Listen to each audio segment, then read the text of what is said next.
Welcome to Not Milk Never Milk. Subscribe if you're lactose intolerant. You begin by preparing both devices and initiating the connection. Plug the phone into your MacBook with a data-capable USB cable and respond to any trust or unlock prompts on the phone so the Mac can access it. On the phone, enable personal hotspot or USB tethering. This shares mobile data over the cable.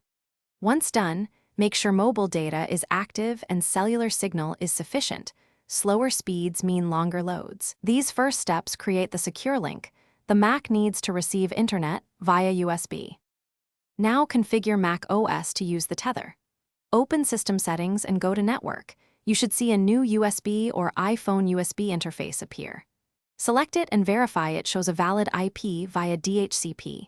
If your carrier requires manual settings, enter the IP4 address, subnet mask, and gateway. If you want the Mac to prefer the tether over Wi-Fi, adjust service order so USB sits above Wi-Fi. Once configured, confirm the status shows connected.